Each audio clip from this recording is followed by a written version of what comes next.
Va a estar con nosotros todos los viernes. Muy bien. A esta hora. Buenos días, bienvenida. Y vamos a hablar de libros. ¿El libro papel vamos a hablar siempre? Yo soy de libro papel, ¿Sí? no aguanto mucho la lectura de la pantalla. ¿Porque te cansa Sí, mirarlo sí. En la pantalla? Sí. Y no lo disfruto tanto tampoco. Me gusta anotar al margen. ¿Sos de los que Subrayar. escriben el Sí, libro? sufre muchísimo mis libros. Pobre. Ay, Pero a mí me da pena hasta abrirlos lo suficiente como para que se quiebre el lomo, ¿no? No tengo piedad con ello. ¿no? No, es una relación violenta. Bueno, hay una mayor apropiación en todo caso del libro en esos casos. Pero vos trajiste algo particular, porque nosotros estamos hablando hasta hace algunos minutos atrás, estamos hablando de salud mental, estamos hablando de los excesos, estamos hablando, vinculado a los consumos problemáticos. En algún momento hicimos mención al UPD, al último primer día, y me parece que de alguna forma, todo esto se va concatenando también para lo que tenés para proponernos hoy. Sí, yo había pensado justamente por esto de dar clases, ¿no? En secundarios, en el tema del último primer día, y también ahora empezó el UD, que es el último día. Y hay una relación entre A la final tenías educación. razón vos, ¿Viste que Luciano, te lo anuncié? Sí, hay un último primer día que es Ahora en marzo y el último día en noviembre. En noviembre, diciembre, Claro, el dependiendo último de día la de escuela. ¿Y cómo se vive en el aula el último día o el UPD? Es como una sensación de no saber qué va a pasar. Uno va con la clase preparada y espera que los chicos vengan en un Lúcido. estado... Sí, Cuerdos. sí. Pero nunca se sabe si va a haber problemas, si no... No es muy agradable, ¿no? Hay un chico que se está durmiendo y vos querés explicar y conocerlo. ¿Y cuál es la...? Porque además es el primer día de clase, ¿no? Pero hoy conversábamos acerca de cuál puede llegar a ser también la finalidad de los chicos al llegar al otro día a la escuela. Y hay un poco de burla también con el que se duerme, con el que llega en peor estado, ¿no? Como esa sensación de también buscar un motivo para divertirse durante el año, ¿no? Sí, aparte quinto año es un año en el que se divierten bastante, organizan reuniones, salidas, hay viajes, está pensado el viaje de egresados. Entonces, yo no lo termino de entender y no me termina de convencer tampoco. Soy de esas que programan todo el mes, clase a clase, que vemos. Claro. Entonces, no me gusta contar con un alumno que se me está durmiendo. Gisela, ¿y qué es esto de retiemble en sus centros la tierra? Retiemble en sus centros la tierra es uno de los versos del himno nacional mexicano y justamente trata no de los alumnos sino de un profesor, un académico, que lleva a sus estudiantes a hacer el recorrido por el Distrito Federal por los lugares históricos. Y justamente, ¿por qué lo relacioné con el UPD? Porque es el último día de él como docente. Entonces se reunió con sus alumnos en un bar la noche anterior y quedaron en que iban a hacer el último recorrido histórico. El problema es que tanto tomó este profesor que al otro día no fue a la mañana, fue a la otra mañana, ¿no? Se pasó un día. Saltó. Es lo que los mexicanos llaman la cruda, y eso está en la novela, ¿no? Quedó con su resaca tan intensa que se perdió el horario. Sus alumnos se reunieron y él no, él fue en un horario equivocado. Ajá. Entonces lo que produce ahí el exceso es el desencuentro. Yo siempre lo pensé desde el lado de la cita, ¿no? La cita que se pierde por este error del docente y también la cita que hace él de todos estos escritores que va nombrando en ese recorrido. No me vas a contar cómo termina, pero pero sí nos vas a contar parte de ese recorrido. Un poquito.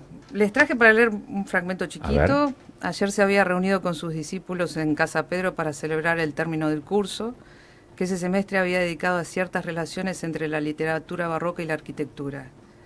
Pero la euforia de la que todos participaron no precedía del gusto, sino, en la mejor tradición barroca, de la necesidad de ocultar la tristeza, de enmascarar el dolor que el fin del curso propiciaba y que tocaba a todos los alumnos a pesar de sus edades, porque usted, doctor Barrientos, anunció su retirada.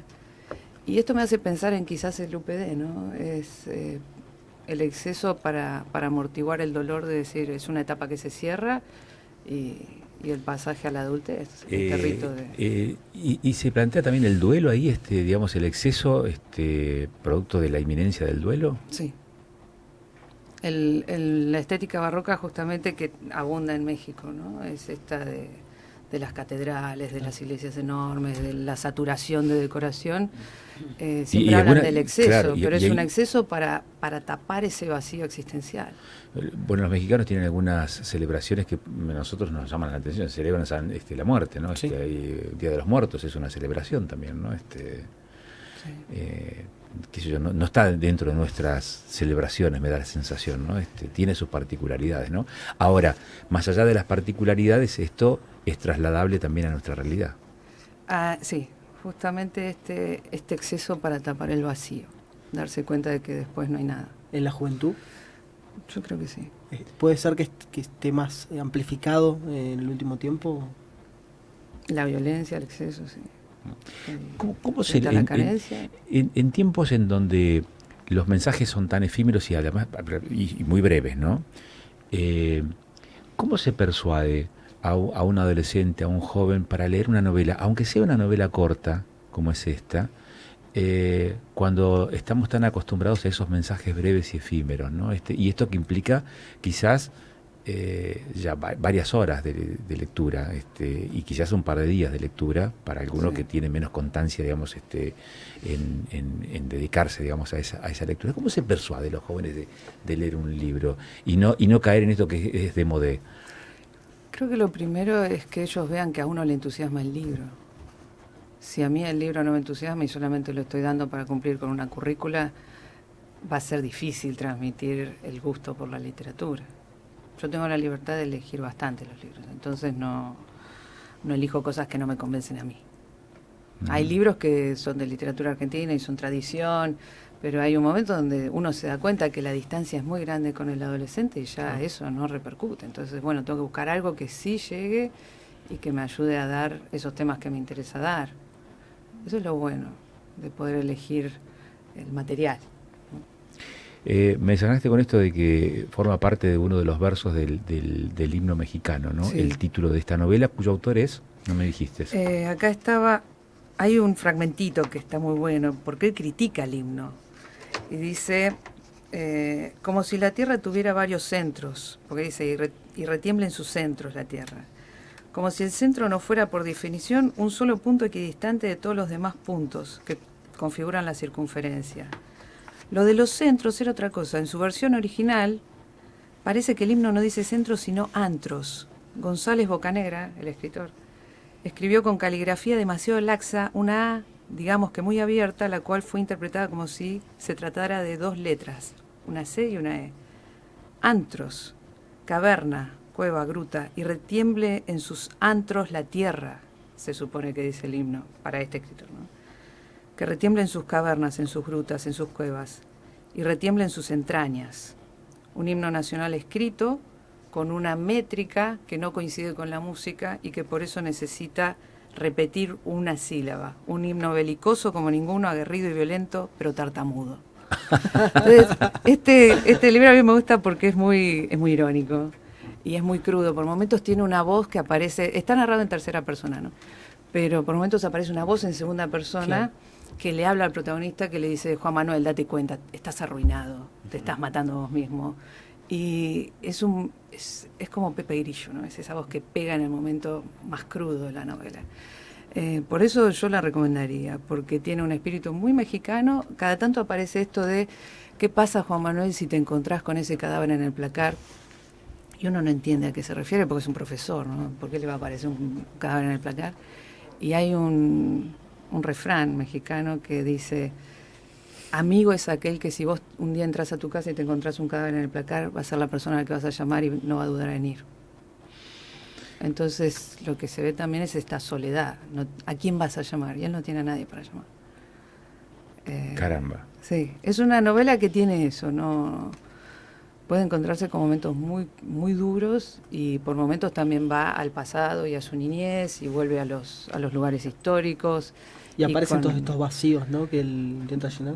Él intenta llenarlos y también tiene un método para tomar, porque es un alcohólico, ¿no? Sí. Entonces, en la medida que va tomando, dice, bueno, pero no hay que combinar tequila con tal cosa. Entonces, bueno, cada tantos tequilas tengo que parar y tomar una ginebra.